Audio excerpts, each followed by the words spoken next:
On Bearcats live room. I'm Alex Frank, the host of Locked On Bearcats, part of the Locked On Podcast Network, your team every day.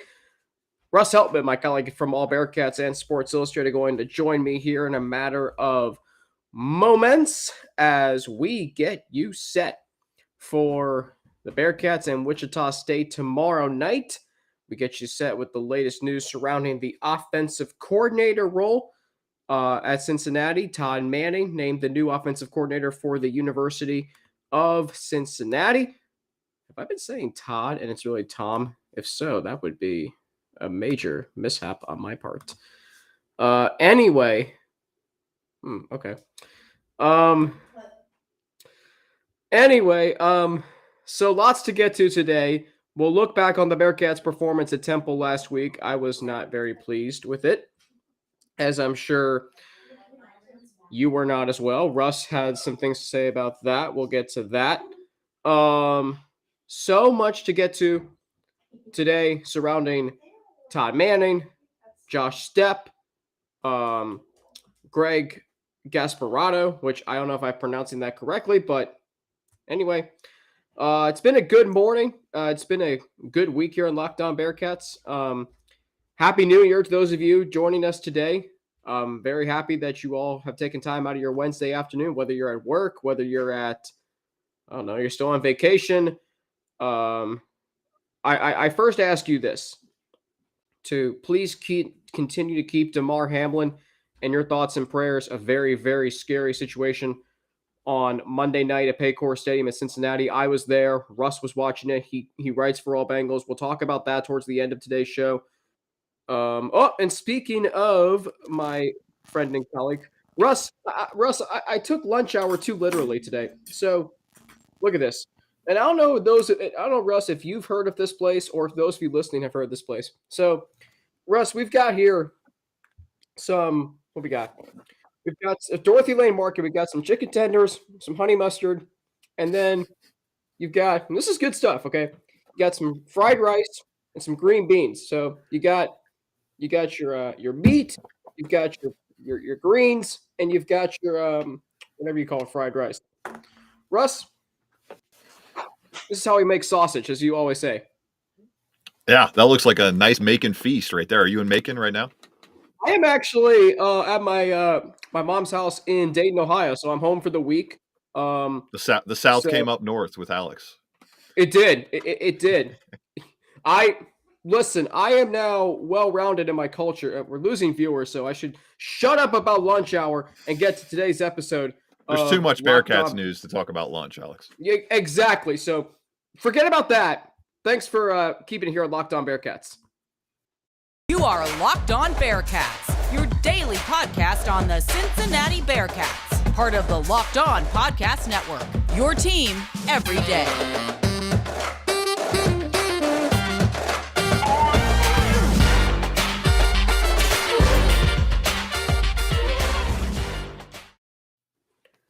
Yes, there is a lot of Bearcats news to get to today. He's Russ Heltman, my colleague at All Bearcats and Sports Illustrated. Let me put our names up there so you can see. I'm Alex Frank, the host of Locked On Bearcats, your host each and every day. Russ, it was a busy morning this morning. So it's great that because I just posted today's show, and now we've got our viewers here in the live room. So let's get right to it. Bearcats name a new offensive coordinator. You wrote about it earlier today. I talked about it earlier today. What can you tell our listeners, Russ? Tom Manning comes over from Iowa State and is a guy that's had a lot of good experience with the Cyclones over the past few years, has been their offensive coordinator kind of off and on, and different position coaching roles off and on, but been their offensive coordinator since 2019, has been with the Iowa State program, followed his buddy Matt Campbell over there from Toledo, was the offensive line coach for the Rockets in 2012 to 2015, then went and became the O-line offensive coordinator at Iowa State in 2016, left in 2018 to be a part of Frank Reich's first year on the job in Indianapolis in 2018, and then came back as running backs coach, tight end coach, and then just defined offensive coordinator last season. And I think a lot of fans are upset with this hire right now because they're kind of just looking on the surface. They're seeing about 20 points per game in 2022, bottom 25 scoring offense in the country. Really, really bad results. But that's in a year where you have to replace one of the greatest running backs in the history of the program in Breece Hall, which Tom Manning had a hand in recruiting him, and one of the greatest quarterbacks of all time in Iowa State history, Bryce Purdy, another player where Tom Manning had a hand in recruiting him. So I think this is, to me, a solid hire. He has a really great track record of building strong rushing attacks.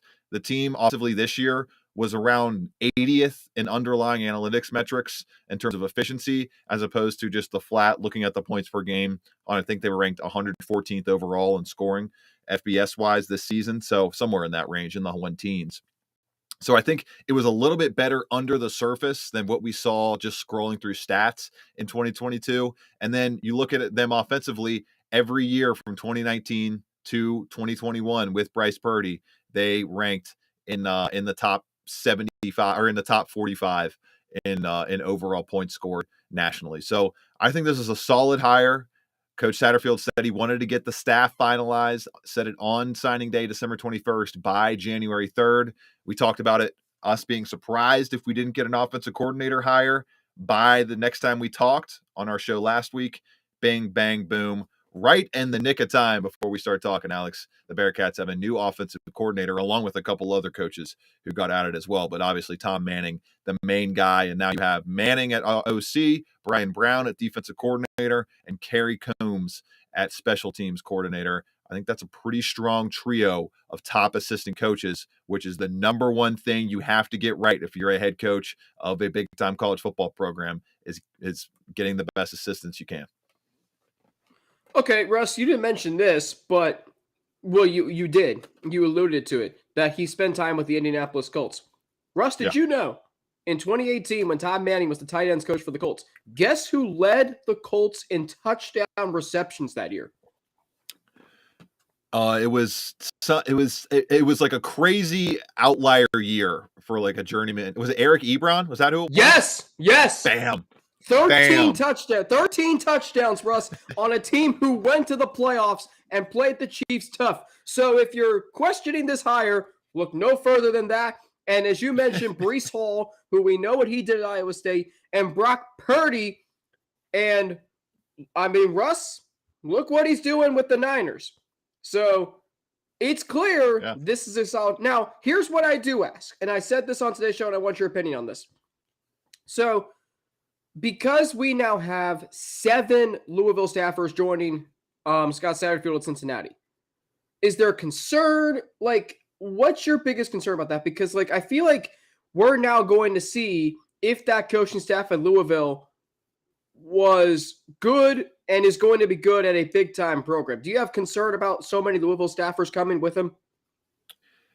Not entirely. I think if it would have gotten to the double digits and you have, say, all 3 coordinators being from Louisville, you just have the entire brain trust from Louisville, and you don't have this nice mix of former staffers staying on because they're either have ties with the program, having played there, Walt Stewart, or having coached there and been a Cincinnatian for a long time, Kerry Coombs, mixed in with the Louisville contingent and that lifeblood. I don't have too much concern about that. And to me, honestly, I think the hiring of the staff has been more impressive, and I would give it a higher grade than the actual Scott Satterfield hire itself in terms of the kind of outlook and the expectations I have for this staff, this recruiting acumen, and even the off-field staff that you and I haven't even talked about, and in large parts over the past couple of weeks, when you think about the first ever general manager being added, bring a guy down from Ohio State, no ties to Louisville, and Zach Grant. You get a new director of player personnel, multiple new recruiting staffers in there that we can talk about if we'd like to. But it's, I think, a nice mix of old blood and new blood coming together on this staff. Can confirm these green beans are very good. So let me ask you this, because I love that you bring up that point about how your 2 of your 3 main coordinators are not from Louisville.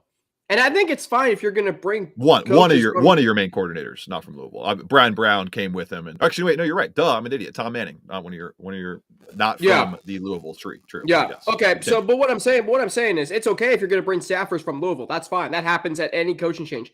But Russ, Tom Manning, excuse me, he's been in the Big 12. That should matter, shouldn't it? I think so. He knows how to recruit in this league. He's been recruiting at I would say, similar money and investment level at Iowa State as there is at UC. Maybe UC's eventually gets a little bit higher, but Iowa State, obviously an entrenched Big 12 program.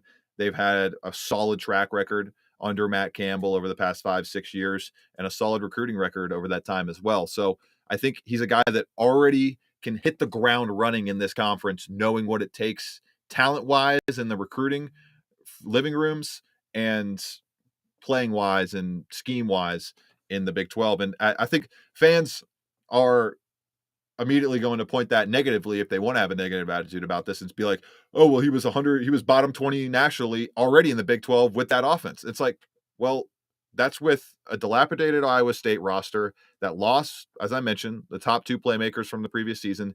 And he's not going to be running his offensive scheme in Cincinnati. He's going to be running the Scott Satterfield wide zone, dual threat quarterback, heavy rushing attack laden type of offense that is a little bit different from the Iowa State scheme. So I think a new fresh start is probably warranted after he had been with Matt Campbell for over 10 years at this point, roughly 10 years with that 1-year break with Indianapolis. And to me, he's a guy that I think is, as you mentioned, and that's a great point, has that experience that you need to have access to with all of this coaching turnover and player turnover to hit the ground running in a big step up competition wise right away in September, or I guess October is when a conference play would start. End of September. Conference. Well, I would go to the game at Pitt on September the 9th. I mean, that's a big game. So, big news that happened as well. Lorenz Metz declaring for the NFL draft. As you texted me yesterday, Bearcats only have now one returning offensive starter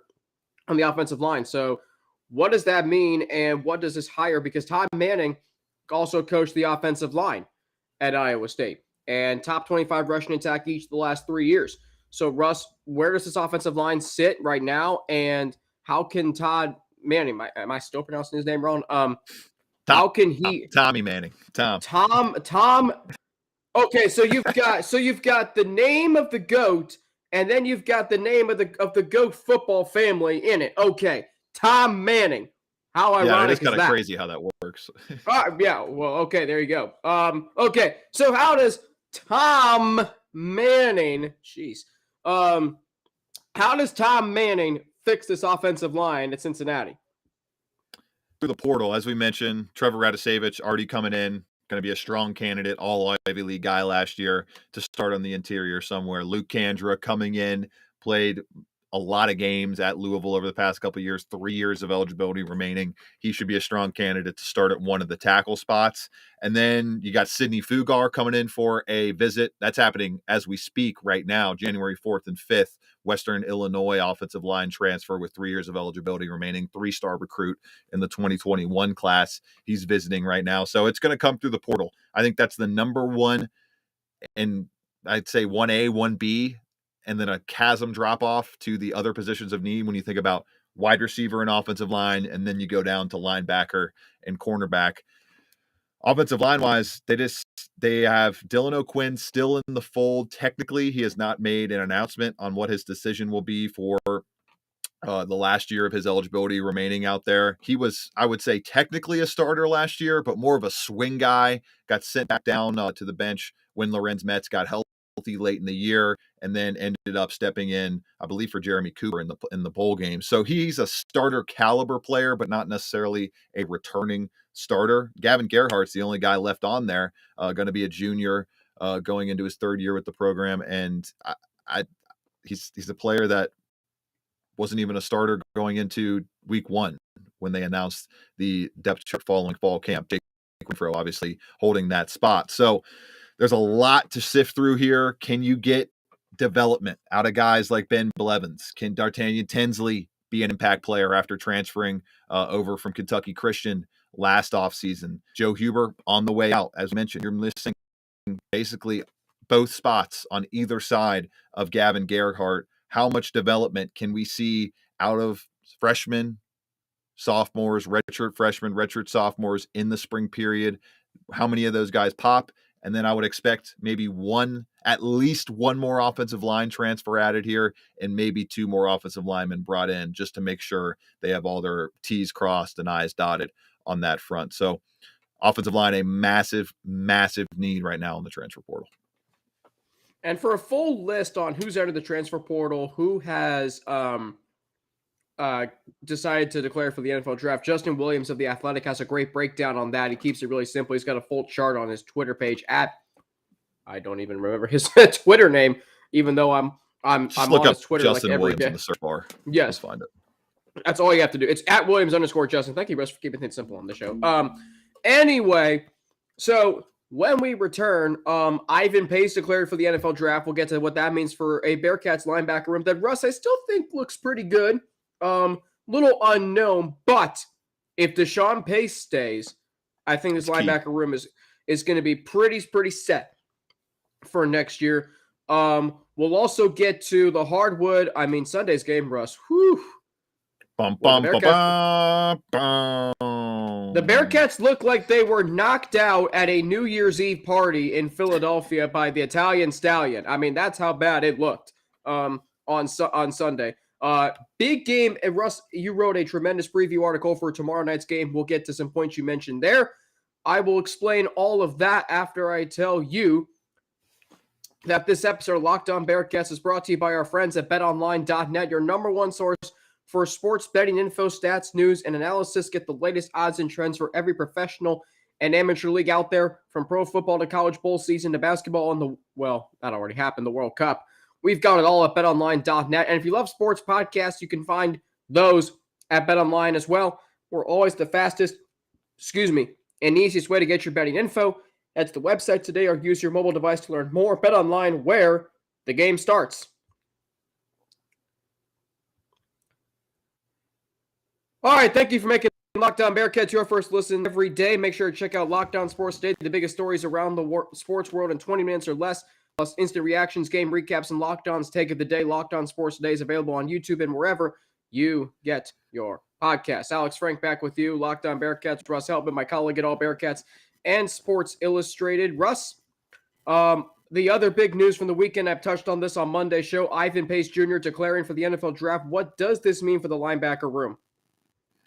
Well, obviously you lose Ty Fossen. Also, he declared for the draft, and you lose Ivan Pace Jr. So you're left with 2 of your 5 rotation linebackers from last season. Jaheim Thomas still out there. I believe he's fully committed to coming back and continuing his Bearcats career. And then Deshaun Pace. Will he declare for the NFL draft? I would probably advise him not to do that. He is not a top 650 player on the consensus big board as we speak. I'm going to go ahead and check that, make sure it didn't get updated in the last day or two with him added on there. But I think another year of development could do him really well in this program.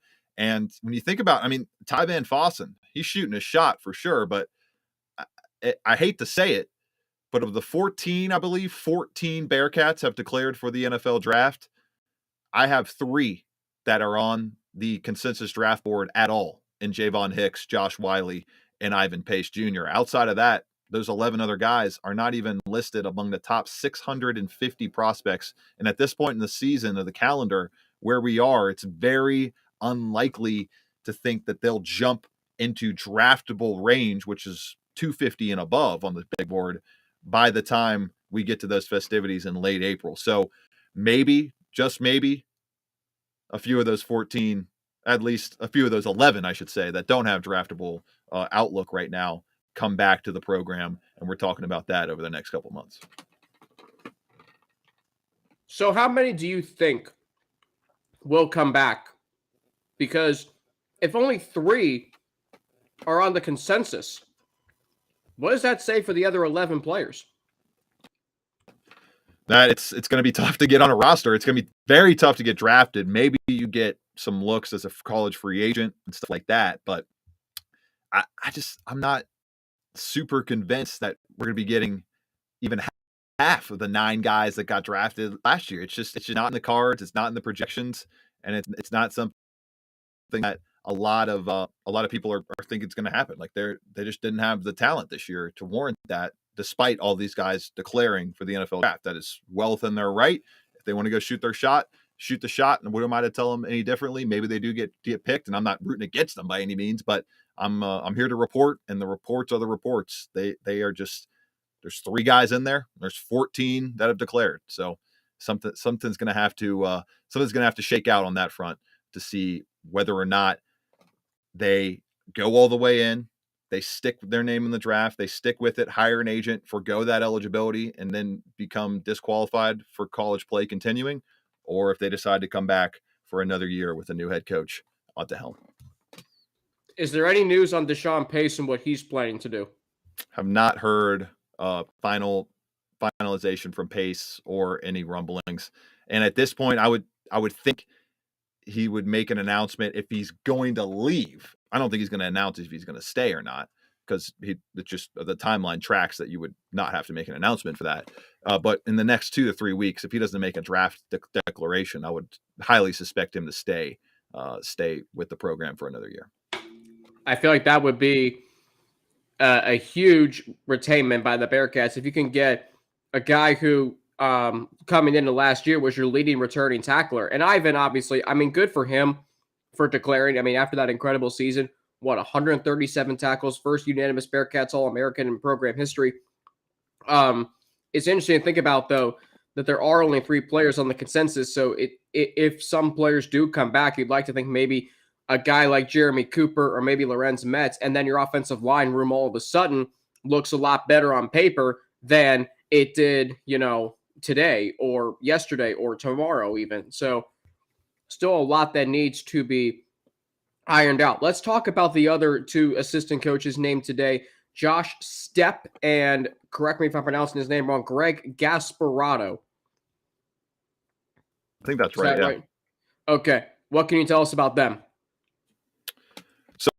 So Josh Stepp is a guy that comes over from believe. Hold on one second. Let me pull that up real quick. Go and vamp for a second, Alex. I was not ready to switch to that. All right. So the Bearcats, if you didn't listen to today's show, they have named 2 other assistant coaches. Josh Stepp, he comes over from Georgia State. He was Louisville's offensive coordinator in the Fenway Bowl, a game where they ran the ball for almost 300 yards.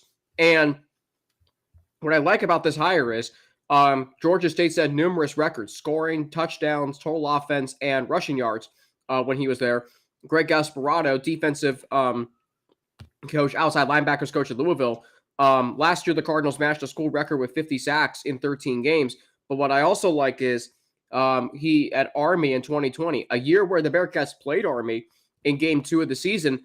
They won a top 25 matchup, and they scored 24 points on them. But that Army team was the second best defense in the country, allowing just 14.8 points per game. So tremendous hires. I think we don't know where Gasparato is going to be just yet. His role has not been determined, but still 2 really good hires, Russ, right?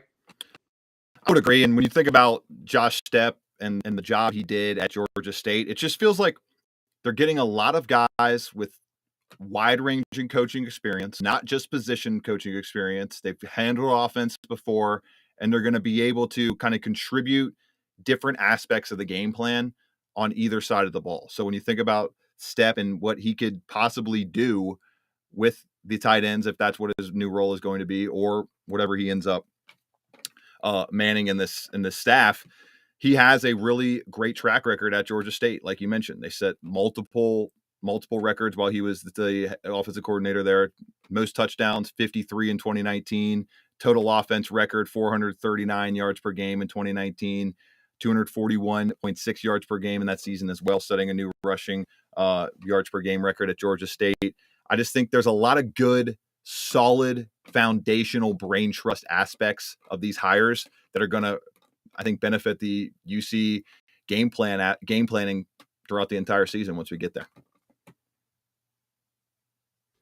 You caught me mid-bite in this delicious lunch I've assembled. I can't believe you're eating lunch right now. This is. You said it, okay? Listen. And I've eaten during shows before. I don't think there's any rule that you can't. Now, should I? Maybe not. But I was Yeah, hungry. probably not. Okay, I'll put this over here. See, no, but this is okay. You said lunch hour, and so I'm at the grocery store. It's tough to host when you got to, food in your mouth. prior to this show. Believe me, prior to this show, okay, I'm running around buying groceries for my sister, and my mom, and I'm like, I'm gonna buy myself my lunch hour, eat during the show. Bingo. All right, but that's for another day. This rice is pretty good though. We'll get to the hardwood next. Russ, there was some good that came out of Thursday, not so good that came out of Sunday. We'll get into that after I explain to everybody about one of my favorite products. See, who needs this lunch when they can talk about a delicious treat without the fat and the calories? You gotta try a Built Bar.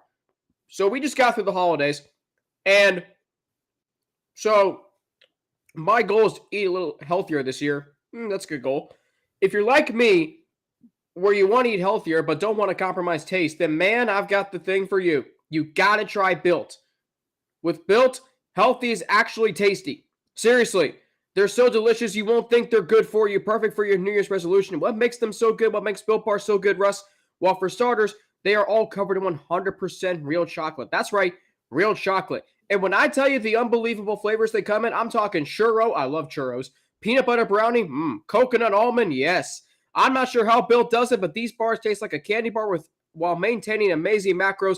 And what's even better is that they are only 130 calories, 4 grams of sugar, and a whopping 17 grams of protein. And now you don't need to wait around to get a box. For years, we've been talking about ordering your Built Bars at Built.com. Now you can get them at your local Walmart or Sam's Club. When was the last time you went to Sam's Club, Russ? That's right. Head to your nearest Walmart today. I can't even tell you the last time I went to Sam's Club. Walk to the pharmacy section and grab yourself a box of Built Bars. Actually, I can tell you. You can pick up a 4-bar box of cookies and cream, double chocolate coconut puffs. If you're close to Sam's Club, run in and grab a 13-bar box with our hit flavors, brownie batter and churro. You can thank me later. Built Bar, Built.com. I can actually tell you the last time I went to Sam's Club, but I don't think our viewers want to hear about that. So let's get to the hardwood. By the way, thank you for all who have contributed to the chat. We'll get to those here at the end of the show.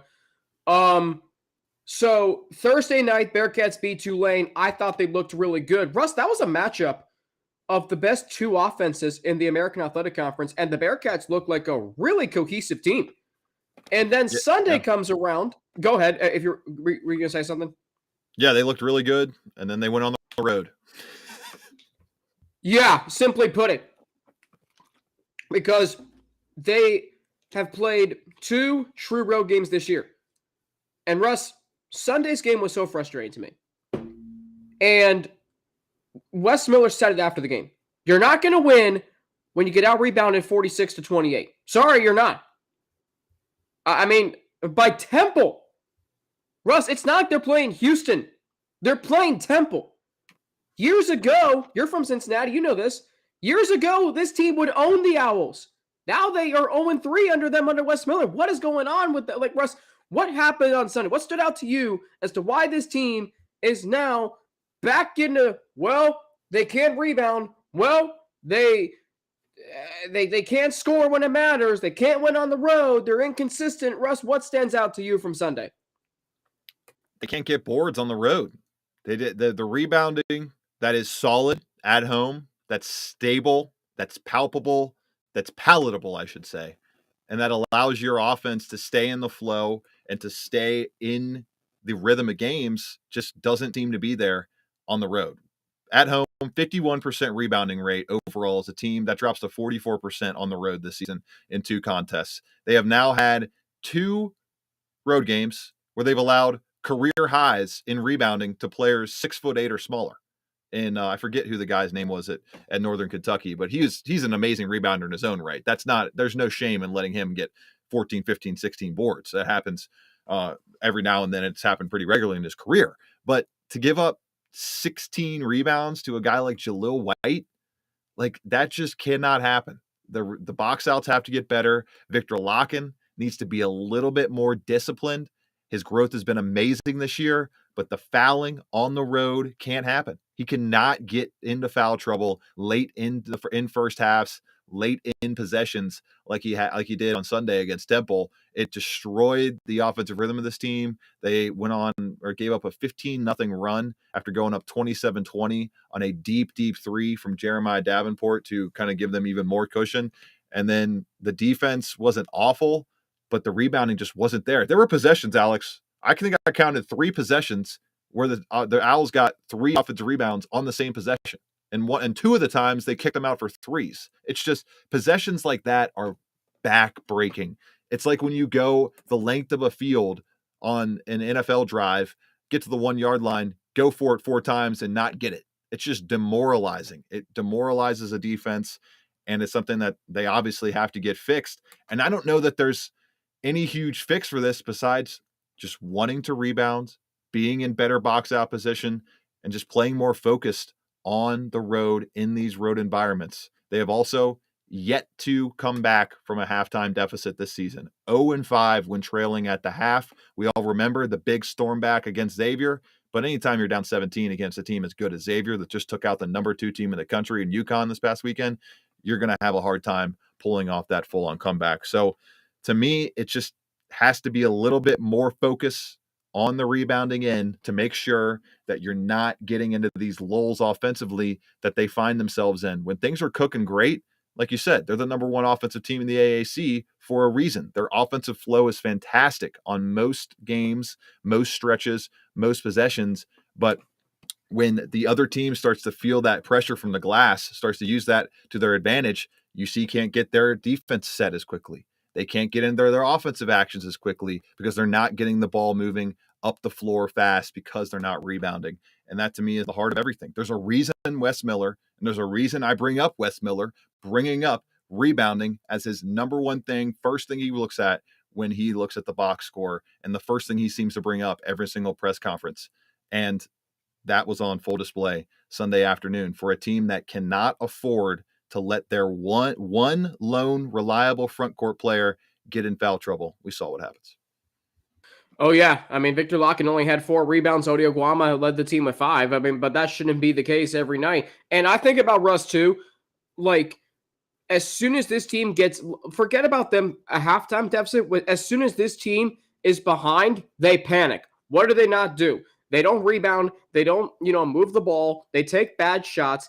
This team, when everything's going well, they do a lot of things well. When adversity sets in, that's when this team folds, and that's not a characteristic of a great Bearcats basketball team. As we've seen in years past, I remember, Russ, 4 years ago, Mick Cronin took a Bearcats team in a Temple. They trailed by 14. They were getting outplayed. You know what they did? They came back and won. Why? Oh, maybe because the rebound margin was 47-22 in the Bearcats' favor. This team is not like that team. This team shows a lot of fight. This team shows a lot of, exciting things. But when they get down, and it's not like they're playing Memphis, it's not like they're playing Temple, it's not like they're playing in a road environment where there's 12,000 fans. No. Russ, how many fans were at the game on Sunday? Maybe 2,500 because they were all still sleeping from New Year's Eve. Yeah, maybe, keyword. Maybe. So this is a very,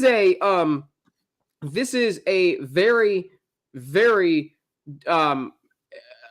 pivotal point in the season. Now tomorrow, the Bearcats take on Wichita State, and if on the road again. On the road, and I'm telling you right now, it's going to be a lot tougher environment. We know what that environment's like. The Roundhouse. When Wichita State is good, when Wichita State is, when they were in their heyday just a few years ago, that you did not want to play at Charles Cook Arena, the Roundhouse. It's a very, very difficult place to play. That's a very passionate fan base out there. So you wrote it in your preview, Craig Porter, the player to watch, but it's their defense that could give the Bearcats problems. Russ, can you elaborate? Just really no issues defensively for this Wichita State team. And they have no identifiable weaknesses.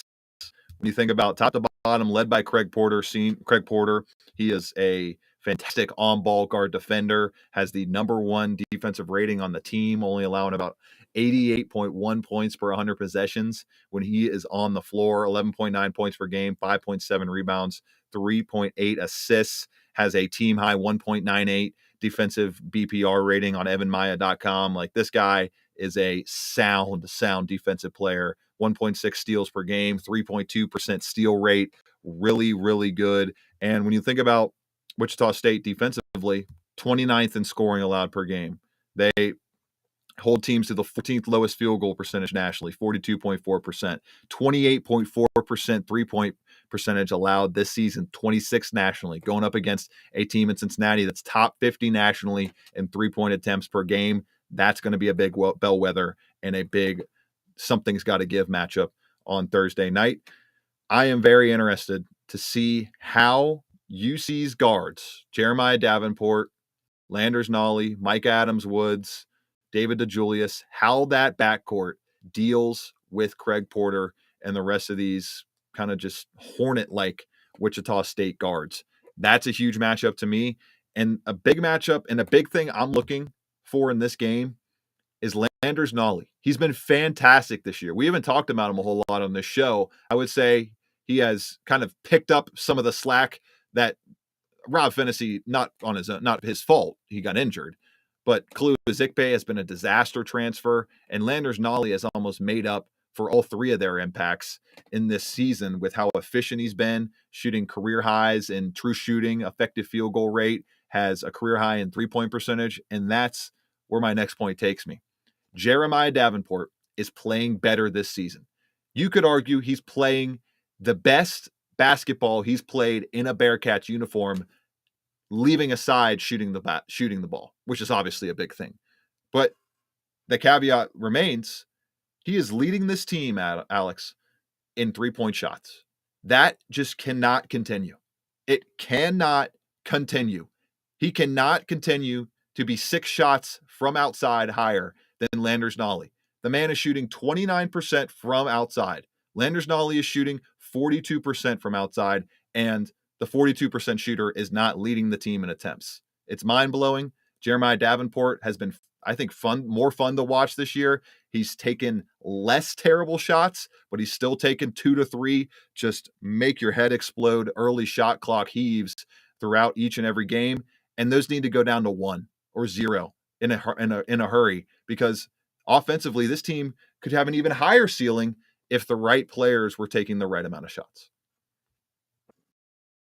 Well, I get out the hot take chain that your friend James Rapine, our boss, had on ESPN 1530. Because I feel like a lot of people are questioning your take there on Jeremiah Davenport, because I mean, I talked to people I know and I work with at Bearcats Media, and they told me he's frustrating them.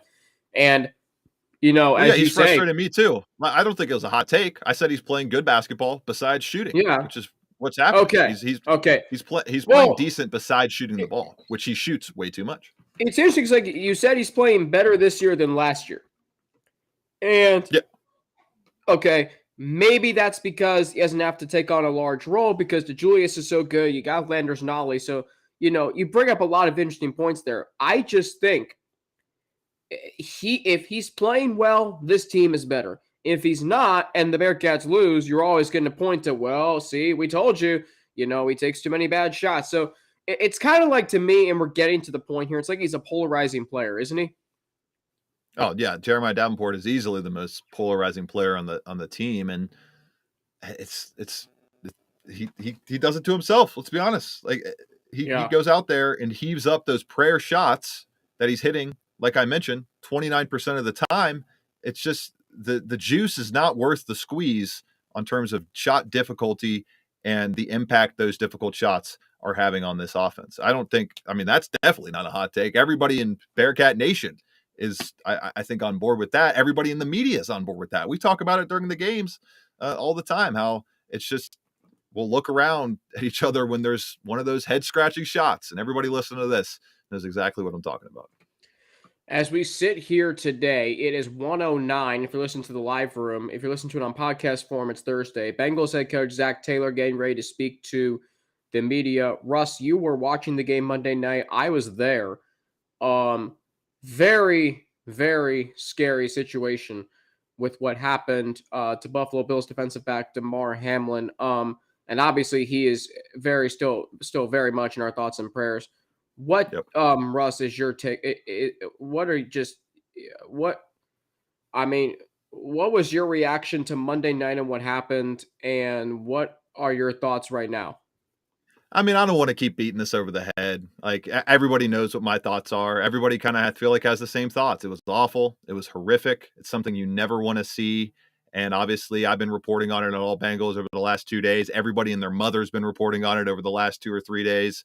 I think everybody understands the situation now. We are praying, hoping that Damar Hamlin comes out of this thing completely 100% the same man that he was going into kickoff on Monday Night Football. And outside of that, I don't think there's really anything else that needs to be said. Well said. Let's end on a positive and get to the chat. Let's see. We don't really have a lot of questions. Don't really have a question in the chat today. That's true. Yeah, don't really have a lot. Well, that's okay. Next week, drop your questions, people. Yes, absolutely. Absolutely. Russ, thank you as always. Best wishes to you and your family. Happy New Year to you and Happy New Year to all of you listening. And we'll get back at it next week. 2023, big year for all Bearcats and Locked On Bearcats. Can't wait for it. Should be fun. Correct. All right, Russ Heltman, my colleague at All Bearcats and Sports Illustrated, joining me today here on Locked On Bearcats. As for me, you can follow me on Twitter at Frankie_Natty. I'm on Instagram, AlexFrank9_, and email alex3frank@gmail.com. Thanks for making Locked On Bearcats your first listen today. Now make Locked On Sports Today your second listen. Peter Bukowski brings you the biggest stories from around the sports world in 20 minutes. Get the analysis and opinions before anyone else with our local and national experts and insiders. Locked On Sports Today podcast available on YouTube and wherever you get your podcasts. I'm Alex Frank for Locked On Bearcats. Have a great rest of your day. Please keep Damar Hamlin. Continue to keep him and his family in your thoughts and prayers. And I'll be back here on Friday right here in Locked On Bearcats, part of the Locked On Podcast Network, your team every day.